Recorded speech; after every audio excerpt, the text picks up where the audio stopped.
Assalamu alaikum. My name is Haseeb Ashraf, and today's workshop is on sales and marketing.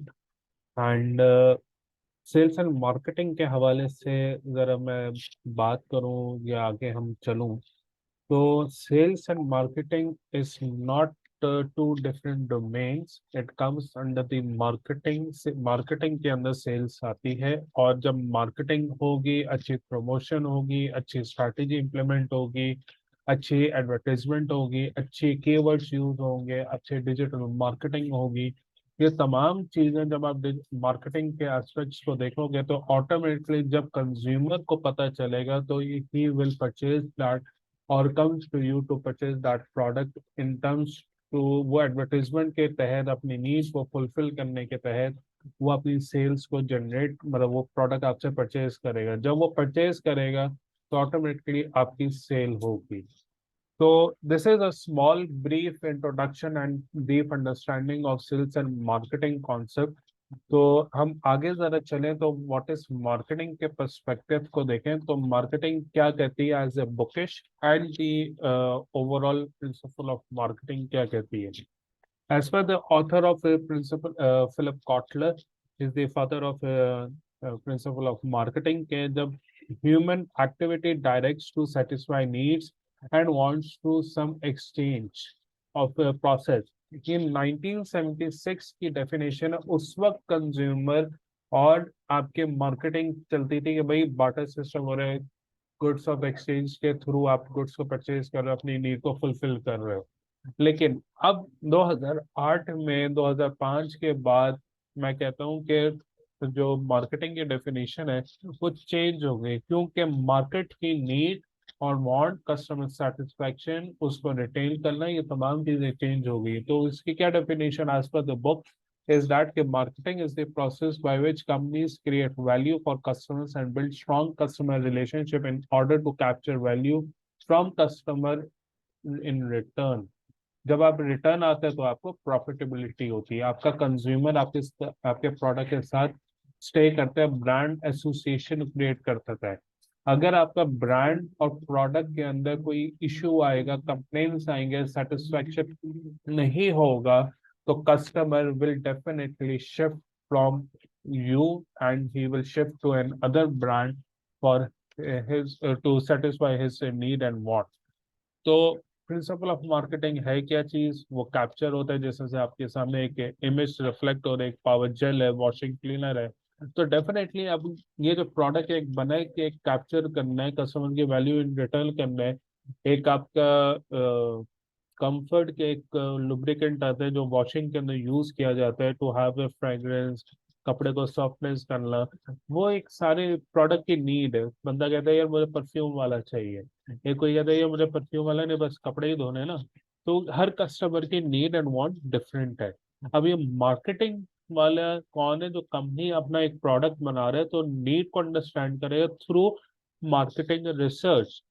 अब वो primary करे या secondary करे, लेकिन इन दो रिसर्चेस के थ्रू अपना न्यू प्रोडक्ट डेवलपमेंट करेगा, न्यू प्रोडक्ट लाइफ साइकिल अपना प्रोडक्ट डेवलप करेगा, फिर उसको टेस्टिंग करने के बाद मार्केट के अंदर पिच करेगा कि वो उसको एक्सेप्टेबिलिटी हो रही है या नहीं हो रही। तो जब हम मार्केटिंग की बात करते हैं तो एक प्रोसेस होता है जिसके थ्रू हम कस्टमर की वैल्यू और कस्टमर को रिटेन करते हैं, और इन रिटर्न हमें वो बार बार वो प्रोडक्ट वो खरीद रहा होता है। हमेशा एक बात याद रखिएगा, प्रोडक्ट ऐसा डेवलप करो जो लॉन्ग टर्म चले और वो कस्टमर बार बार आता रहे आपसे, वो प्रोडक्ट हर महीने हर दिन उसकी नीड के मुताबिक आपसे परचेज करता रहे, तो आपका प्रोडक्ट बहुत अच्छा होता है। हाँ, कुछ प्रोडक्ट्स ऐसे होते हैं कि लॉन्ग लास्टिंग बनाने होते हैं, लेकिन उसकी जो कॉस्ट है, उसकी मैन्युफैक्चरिंग कॉस्ट है, उसकी प्राइस है, रॉ मटेरियल है, वो डेफिनेटली फिर बड़ी प्राइस आ जाती है। फॉर एग्जांपल आप फर्नीचर खरीदने जाओगे तो हर महीने तो नहीं फर्नीचर खरीदोगे ना, तो वो लॉन्ग टर्म इन्वेस्टमेंट होती है। आपने फैन खरीद लिया तो आपने वो लॉन्ग टर्म इन्वेस्टमेंट की। हाँ, अब खाना पीना है, इंग्रेडिएंट्स है, हर महीने आपकी जरूरत है। तो ये तमाम चीजें प्रोडक्ट टू प्रोडक्ट वेरी करते हैं आपकी नीड और कस्टमर के मुताबिक। हमने सबसे पहले जो स्टेप करना होता है कि वो अंडरस्टैंडिंग मार्केट प्लेस को अंडरस्टैंड करना करना होता है कि कंज्यूमर नीड क्या है। आप फॉर एग्जांपल कोई परफेक्ट है चीज, और कस्टमर की नीड क्या है, उसकी वांट क्या है, उसको डेफिनेटली फुलफिल करना जरूरी है।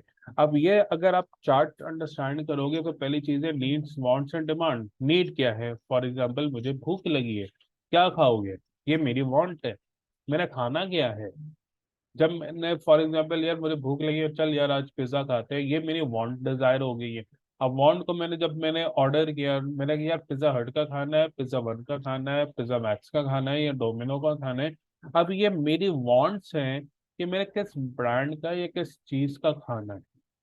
तो जब मैं उसको पास जाऊंगा, ऑर्डर दूंगा, जब आई वंस आई पे, मेरी डिमांड फुलफिल होगी। और डिजायर कैसे, जैसे आपने उसको खाना शुरू किया तो आपकी जो वांट है और जो नीड है वो सेटिस्फेक्शन की तरफ जाएगी। तो ये अंडरस्टैंडिंग होती है कंज्यूमर की नीड को, पहला पॉइंट को अंडरस्टैंड करने के लिए। अब मार्केट ऑफर क्या कर रहा है, आपको प्रोडक्ट चाहिए, वो सर्विसेज दे रही है, आपको एक्सपीरियंसेस है, ये सारी चीजें, कस्टमर सेटिस्फैक्शन, आपकी रेटिंग, आपके relationship, the way you communicate with the customer, how you behave with the customer, how you treat them, आप बदतमीजी से बात तो नहीं करते, तमीज से बात करते हैं, how you speak, how you talk, आपकी कम्युनिकेशन स्किल्स बहुत रोल प्ले करती हैं once you are treating your customers in the call और फिजिकली और in your product also. Definitely जब ये कस्टमर की बात आती है तो मार्केट बहुत रोल प्ले करती है कि आपका प्रोडक्ट किस फैसिलिटी में पड़ा हुआ है, आपका प्रोडक्ट ऊपर पड़ा हुआ है, हाई प्रोडक्ट है, ब्रांडेड है, मीडियोकर है, लोकल प्रोडक्शन है, किस टाइप का ब्रांड है। क्योंकि कंज्यूमर हर किस्म का आपको मिलेगा, लो कॉस्ट का भी मिलेगा, मिड प्राइस का भी मिलेगा, लग्जरियस गुड्स का भी परचेजर आपको मिलेगा, according to the market and product has to be defined. और क्वालिटी और सर्विसेज वो डिफाइन करता है, ब्रांड एसोसिएशन क्रिएट होती है। नीड एंड वांट को जरा ब्रीफली जरा डीप के अंदर पढ़े तो हमारी नीड्स क्या है, फिजिकल नीड्स होती है, सोशल नीड्स होती है, एक इंडिविजुअल नीड्स होती है। तो फिजिकल नीड्स के अंदर रोटी कपड़ा मकान आती है, सोशल नीड्स है अफेक्शन आती है, इंडिविजुअल नीड्स नॉलेज है, सेल्फ एक्सप्रेशन है, इंडिपेंडेंसी है, ये तमाम चीजें इसमें काउंट आती हैं एज अ थिंग। ठीक है, लेकिन ब्रीफली अगर मार्केट परस्पेक्टिव से देखेंगे बहुत जरूरी होती है।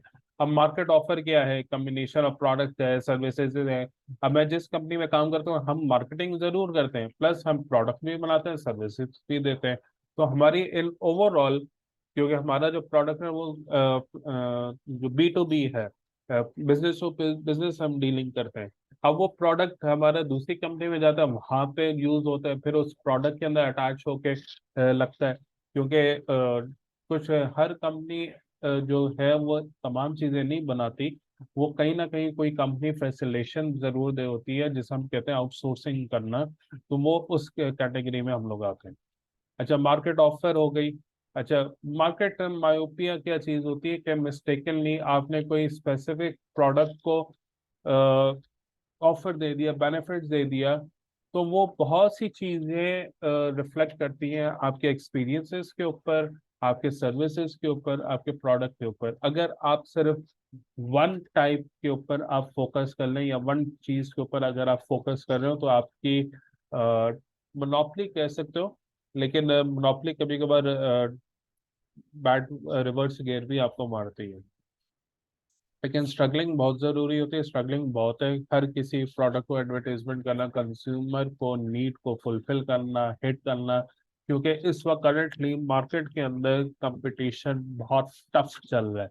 तो आपको अपनी नीश ढूंढनी होती है, दैट नीड्स टू बी नीश के एक छोटा सा पोर्शन जो ग्रुप ऑफ पीपल या ग्रुप ऑफ नीड्स को फुलफिल कर सके, वो बड़ा जरूरी है जब आप कस्टमर रिसर्च कर रहे हो नीश मार्केट के हवाले से या नीश प्रोडक्ट के हवाले से। क्योंकि हर कोई प्रोडक्ट बेचे, मैं भी कपड़ा बेच रहा हूँ, मैं भी कपड़ा बेच रहा हूँ, भाई कपड़ा बेच रहे हो, क्या चीज मुख्तलिफ है।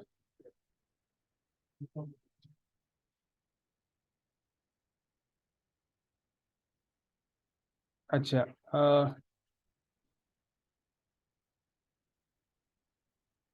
एक्सचेंज में क्या है, is the act of obtaining है, प्रोडक्ट सर्विसेज है, आइडिया है, ये तमाम चीजें रिफ्लेक्ट होती हैं। उसके बाद आपका गोल है बिल्ड स्ट्रॉन्ग रिलेशनशिप है, कंसिस्टेंसी है, डिलीवरी है, सुपीरियर है, कस्टमर वैल्यू है, ये तमाम चीजें काउंट करती हैं एक्सचेंज एंड रिलेशनशिप में। Market last but not the least, आपकी जो प्रोडक्ट है वो किन को दे रहे हैं, आप पर्टिकुलर नीड को किस तरह से सेटिस्फाई करते हो। नगेट्स हैं, चिकन नगेट्स बन रहे हैं, केनन्स के नगेट्स बन रहे हैं, सबरो के। अब सबरो के ब्रांड की चीज अलग है, उसका टेस्ट अलग है, केनन्स का टेस्ट अलग है। अब मार्केट के अंदर अगर सैब्रो एज ए कंपटीशन में आ रहा है, तो how that brand is going on, वो अपने आप को कैसे लीड कर रहा है, ये तमाम चीजें बड़ी काउंट करेंगी। देन पोटेंशियल देखना है, सेट ऑफ बायर्स देखना है, ये तमाम चीजें काउंट करती हैं इन द मार्केट के relationship and overall. Once and only understand consumer mind, consumer को अंडरस्टैंड करना, मार्केट प्लेस को अंडरस्टैंड करना, मार्केटिंग स्ट्रैटेजी को डिलीवर करना, स्ट्रैटेजी बनाना, ये बहुत चीजें काउंट करती हैं। ठीक है। जब आप मार्केट सेगमेंट को देखो, अंडरस्टैंड करोगे, तो आपने बेसिकली अपना relationship banana he, it's art of science. तो ये बहुत सी चीज़ें काउंट करती हैं जब आप टारगेट मार्केट से प्रॉफिटेबिलिटी और रिलेशनशिप को बिल्डअप करते हैं। अच्छा जी। अब ये मार्केटिंग स्ट्रैटेजी, आई नो कि इस पिक्चर के अंदर बहुत सी चीज़ें, मैसेजेस गिवन है। ठीक है। Why have put this picture on for this workshop and for you understandable कि जब आप प्रोडक्ट, आप एक बॉन्ड स्क्रीन बना रहे हो, एक कंपनी बॉन्ड स्क्रीन है, तो उसका कौन से कंज्यूमर को आप रिफ्लेक्ट कर रहे हो, आपका प्रोडक्ट कौन से मार्केट को डिफाइन कर रहा है, आपका प्रोडक्ट किन लोगों को पोजीशन करेगा, और आपका प्रोडक्ट किन मार्केट्स के अंदर अवेलेबिलिटी करेगा, प्लेसमेंट क्या होगी। क्योंकि शेल्फ मार्केट क्या चीज होती है, जब आप शेल्फिंग करते हो या रिटेल शेल्फिंग करते हो, कि अगर आपका प्रोडक्ट अगर आप ऊपर रख दोगे प्राइस वाइज, अगर हाई प्राइस है, तो डेफिनेटली कंज्यूमर की जो आंखों के सामने जो शेल्फ होता है, उसकी पावर बहुत स्ट्रांग होती है, वो हाथ में इजीली ग्रैब करता है, उसकी सेल बहुत ज्यादा होगी। आपकी colour choosing of the product बहुत रिफ्लेक्ट करती है। अगर आप रेड चूज करोगे, तो ऑटोमेटिकली रेड चूज कर लेगा कस्टमर, जिस तरह से सुपर का है। आप जरा ब्लू है, ग्रीन है, व्हाइट है, तमाम चीजें अपनी कैपेसिटी रोल प्ले करते हैं। अब चाय है, चाय के अंदर आप मैरी बिस्किट की पैकिंग देख लो, वो चाय बिस्किट खिलाया जाता है। उन्होंने चाय का क्या, भाई ये टी बिस्किट है, चाय के साथ बहुत अच्छा रोल प्ले करा है। कैंडी बिस्किट चाय के साथ नहीं करता, लेकिन sometimes people keep that thing. जीरा है, आपके डिफरेंट बिस्किट्स के मैन्युफैक्चरिंग, उसकी पैकेजिंग है अकॉर्डिंग टू द डिजायर, उसके इंग्रेडिएंट्स के थ्रू उन्होंने पैकिंग अपनी की हुई है। These are the small understanding of marketing strategy, कि आपका प्रोडक्ट किस तरह से बिक रहा है, प्रोडक्ट की क्या क्या चीजें हैं, आपने उसके कलर कॉन्फ़िगरेशन क्या रखनी है, कंज्यूमर को माइंड में रखते हुए आपने पैकिंग कैसे रखनी है, कंज्यूमर कैसे अपील करेगा, ये तमाम चीजें काउंट करती हैं। ठीक है। ये बहुत जरूरी होती है पैकेजिंग के हवाले से, क्योंकि मार्केट प्लेस है, मार्केटिंग मिक्स आती है, आगे जाके पढ़ाऊंगा कि मार्केटिंग मिक्स आपके 4 P एंड 4 C से रिलेटेड, ये आपकी तमाम चीजें आपके ओन एक्सपीरियंसेस हों। ठीक है। आई वुड से कि आपका जो एक्सपीरियंस है मार्केटिंग के हवाले से, जरा अपना भी एक्सपीरियंस शेयर कीजिएगा इन द कमेंट्स के अंदर, ताकि आपको आइडिया हो सके, तो फिर मैं उसके अंदर जो आपके सवालात हैं, तो मैं उनको आंसर कर सकूँ मैं। अच्छा, मूविंग फॉरवर्ड, डेफिनेटली एक चॉकलेट है, hello jello, it's a market segmentation, target marketing, whom you are serving, ये तमाम चीजें काउंट करती हैं। ठीक है। एक मार्केट सेगमेंट होता है, मार्केट सेगमेंटेशन होती है, मार्केट टारगेट मार्केट होती है, फिर नीश मार्केट होती है। ब्रीफली उसको डिफाइन मैं कर देता हूँ कि market segmentation, segment is the area, segmentation is it is divided into the portions, target market selected areas are choose, and then you are more getting into the deeper, which kind of group of people you are selecting, or which class you are selecting, and which kind of people and your need will be fulfill the need of your that their products, and your product will be fulfilling. सो ये तमाम चीजें count करते हैं in the niche market के अंदर, तो ये definitely is a segmentation, ये सारी मार्केट को अंडरस्टैंड करना जरूरी है before pitching your product in the market. Moving forward है, वही डिमांड्स है, व्यूअर्स है, सेम चीज इसके अंदर रिफ्लेक्ट हो रही है। Value preposition is very important, क्योंकि जब तक आप कस्टमर को, क्लाइंट्स को सेटिस्फाई नीड को नहीं करोगे, you won't be recall again and again. ठीक है। here it is the four piece product price promotion place. Product क्या है, आप बना क्या रहे हो, सर्विसेज दे रहे हो, क्या चीज दे रहे हो, उसकी प्राइस क्या है, उसकी कॉस्टिंग क्या है, प्रमोशन कैसे प्रमोट कर रहे हो, सोशल मीडिया मार्केटिंग कर रहे हो या OTT कर रहे हो, ATL कर रहे हो, BTL कर रहे हो, TTL कर रहे हो, क्या चीज किस तरह से अपनी मार्केटिंग चला रहे हो। फिर प्लेस है, ब्रांड एंडोर्समेंट है, तो ये तमाम चीजें प्रमोशन के अंदर आती हैं, एडवर्टाइजिंग आती है। प्लेस है, किधर प्लेस कर रहे हो, सुपरमार्केट्स कर रहे हो, रिटेलर्स में कर रहे हो या होलसेल मार्केट के अंदर अपनी सप्लाई कर रहे हो। All these counts in 4 P's। Then 4 C's क्या है, कंज्यूमर है, कॉस्ट है, कम्युनिकेशन है, कन्वीनियंट है। कंज्यूमर कौन है, हम है, ठीक है, जो चीज परचेज कर रहा है। कॉस्ट क्या है, उसकी प्राइस क्या है, उसको किस तरह से उसकी कॉस्ट क्या लग रही है। Communication, how you are communicating with the people. For example, मैं एग्जाम्पल लूँ ओमर की। जब ओमो लॉन्च हुआ तो अवेलेबल इन लाहौर, लेकिन पूरे पाकिस्तान के अंदर उसकी एडवर्टाइजमेंट चल रही थी, कराची के अंदर था नहीं। तो ये कन्वीनियंस के अंदर डिजास्टर होता है आपका प्रोडक्ट है। कहते हैं यार ओमोर तो नहीं आई, अच्छा भाई वॉल्स है, चलो भाई वॉल्स ले लो, ओमोर है नहीं क्योंकि मार्केट के अंदर नहीं थी। तो स्टार्टिंग के अंदर आपकी प्लानिंग ही इतनी डिजास्टर हो तो मार्केट कैप्चर करना बहुत डिफिकल्ट होता है इस टाइप में। ठीक है, तो मेक श्योर जब आप कन्वीनियंट करो तो मेक श्योर एक फ्लैश आप मार्केट के अंदर अपना प्रोडक्ट को डिलीवर रखें और अवेलेबिलिटी रखें। क्योंकि आपको नहीं पता कि कोई कस्टमर कहीं कहीं किसी और एरिया में बैठा हो, वो डिमांड कर जाए तो आपके पास ना हो, तो रिटेलर के पास, तो उसकी सेल नहीं होगी फिर। अच्छा जी, मार्केटिंग कॉन्सेप्ट मैनेजमेंट है, ये थोड़ा सा डीपली है, लेकिन मैं इसको ब्रीफली समझा लूँ। प्रोडक्शन कॉन्सेप्ट प्रोडक्शन से रिलेटेड है। प्रोडक्ट कॉन्सेप्ट प्रोडक्ट से रिलेटेड है कि किस तरह से आप बेच रहे हो, उसकी पैकेज क्या है, क्या डिफाइन कर रहे हैं। सेलिंग कॉन्सेप्ट किस तरह से पिच करोगे मार्केट के अंदर, मार्केटिंग किस तरह से एडवर्टीजमेंट चलाओगे, 4 P's को क्या रखोगे। सोशल मार्केटिंग कैंपेन आप, क्योंकि यार ऐसे करंट ट्रेंड, क्योंकि सोशल मीडिया मार्केटिंग का बहुत ज्यादा रिवाज चल रहा है डिजिटल मार्केटिंग के हवाले से, तो उसके हवाले से भी आपको देखना पड़ता है कि किस तरह से आप एडवर्टाइजमेंट यूट्यूब पे कर रहे हो, वेबसाइट पे कर रहे हो, ये तमाम चीजें काउंट करती है। ठीक है, डिजिटल एजेंसी से इसमें आती है ज्यादातर। This is last second last thing is that कि प्रोडक्ट लाइफ साइकिल होती है। प्रोडक्शन है, ग्रोथ है, मेच्योरिटी है, डिक्लाइन है। कभी प्रोडक्ट प्रोडक्शन में एक्सपायर हो जाता है, कभी ग्रोथ में होता है, कभी मेच्योरिटी में होता है, कभी फेड में होता है, कभी डिक्लाइन में होता है। तमाम चीजें एक ह्यूमन लाइफ साइकिल की तरह होता है ये प्रोडक्ट लाइफ साइकिल भी। और it's a part of the product. जिस तरह से मिल्क ब्लू है, पहले सबसे बड़ा मशहूर प्रोडक्ट है, मार्केट से फिर गायब हो गया, फिर वापस रीलॉन्च हुआ मार्केट के अंदर। इसी तरह 1992 के अंदर माउंटेन ड्यू लॉन्च हुआ था, बुरी तरह मार्केट से आउट हुआ, लेकिन फिर आफ्टर 10 इयर्स वापस मार्केट के अंदर रीलॉन्च हुआ, सुपर हिट हुआ, क्योंकि they have chosen the youth target and the teenage target market to pitch that their products. क्योंकि एडवर्टाइजमेंट आ गई, डिजिटल टीवी का रिवाज ज्यादा बढ़ गया, चैलेंज मीडिया खुल गया मजीद, तो जिसकी वजह से वो प्रोडक्ट हिट हो गया। These are the things you have to study a lot of the market जब आप मार्केट के अंदर पिच कर रहे हो। ठीक है, last but not the least, the sales portion. जब आप मार्केटिंग को इतना कर लेते हैं तो फिर सेल्स का पोर्शन बहुत काउंट करता है कि आपने टारगेट्स सेट करने होते हैं कि भाई मैं 1 लाख अपना प्रोडक्ट सेल करना है। How you will be selling your 1 lakh quantity in per year. Market आपका सेल का टारगेट आप सेट करते हो, मैं 1 लाख कमाऊंगा per year. How, question is how. आपकी क्या स्ट्रैटेजी है, how you will be implementing it. आपकी सेल्स कम्युनिकेशन कैसे होगी, सेल्स कम्युनिकेशन के how you will be pitching to client.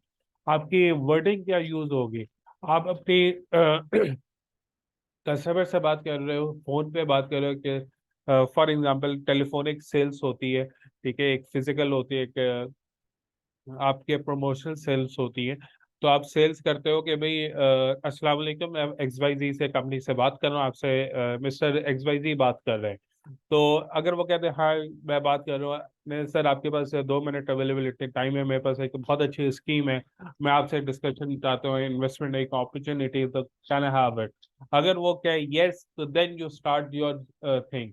Otherwise नहीं, चलें ठीक है sir, thank you very much for your time and see you, we will call you in later on, या few days के बाद, या उनसे टाइम ले ले। अगर वो टाइम ना दे सके तो उसको फोर्स ना करें।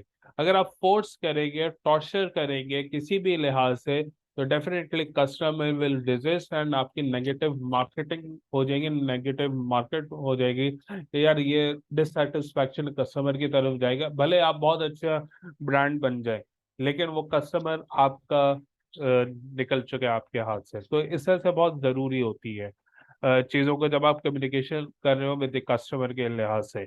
टारगेट्स है, स्ट्रैटेजी बनानी है, या किस तरह से टारगेट बस हो जाए। तो जब तक आप काम नहीं करोगे, कोशिश नहीं करोगे, तो टारगेट भी अचीव नहीं होंगे, स्ट्रैटेजी भी एग्जीक्यूट नहीं होगी, कम्युनिकेशन के अंदर भी। हर कोई कम्युनिकेशन, मैं कहता हूँ कि हर कोई सेल्स के अंदर परफेक्ट नहीं होता। कोई कस्टमर सर्विस के अंदर होता है, कोई सेल्स के अंदर बहुत स्ट्रैटेजी होता है, एक्सट्रोवर्ट पर्सन होता है, जरूरी नहीं है। ऐसे भी लोग होते हैं जो इंट्रोवर्ट वाले लोग भी होते हैं, वो बहुत अच्छे सेल्स दे रहे होते हैं, बहुत अच्छी सेल्स पिच कर रहे होते हैं। तो ये बहुत चीजें काउंट करती है, पर्सनालिटी टू पर्सनालिटी। तो जहाँ पे इंटरेस्ट हो उस हवाले से आप अपने करियर ग्रोथ बनाओ सेल्स एंड मार्केटिंग में, और जो आपका पैशन है उसके ऊपर आगे लेके चलो, तो बहुत अच्छी बात होगी सेल्स एंड मार्केटिंग के हवाले से। ठीक है जी। एंड एनी क्वेश्चंस आपके जहन में हो, या अगर कोई बात हो, तो आप अपने कमेंट सेक्टर के अंदर आप मुझे मैसेज कर सकते हैं। तो as soon I see get the reply question, तो I will reply you, right?